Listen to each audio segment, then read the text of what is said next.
আমাকে নিয়ে যে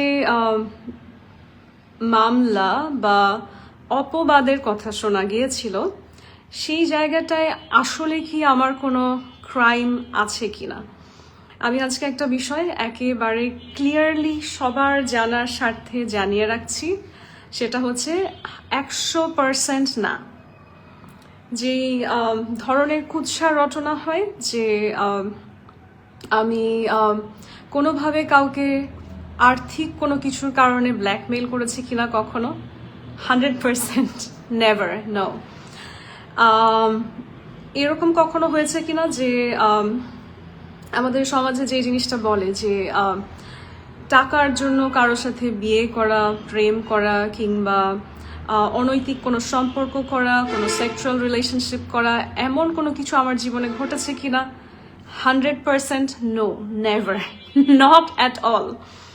তবে যখন আপনি একজন পুরুষকে দেখবেন যে অনেক সফল হচ্ছে, কখনো কখনো তার সেই সফলতাটাকে থামিয়ে দেওয়ার জন্য তাকে নিয়ে বিভিন্ন ধরনের বাজে কন্টেন্ট বা বাজে মিথ্যা মামলা বা বিভিন্ন কুৎসা রটনা করা হয়। সেম জিনিসটা কিন্তু নারীর ক্ষেত্রেও ঘটে।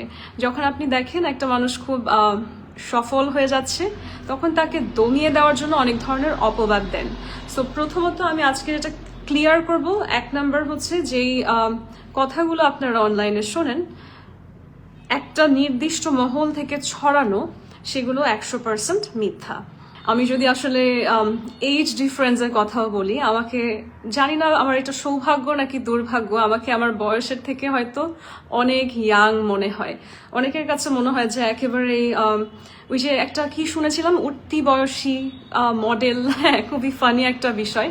না, আমার বয়স 30-এর কোঠা পার হয়ে গেছে, এবং এই বয়সে এসে আসলে আমি যদি কারোর সাথে আসলে বিয়ে করি বা সম্পর্কে যাই, তার বয়স যদি 40-এর ঘরে থাকে, সেটা আসলে আপনারা যেরকম ভাবেন যে অনেক বড় এজ ডিফারেন্স, তেমন না।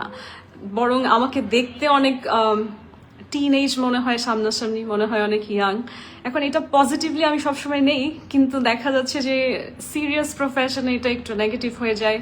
বা অনেক সময় আমার থেকে বয়স অনেক ছোট, 5 বছরের ছোট, 8 বছরের ছোট, তারাও দেখা যায় যে ছেলেরা দাড়ি গোফ রাখলে মনে হয় আমার থেকে অনেক বড়। তো এই জায়গায় একটু কনফিউশন হয় এজ নিয়ে।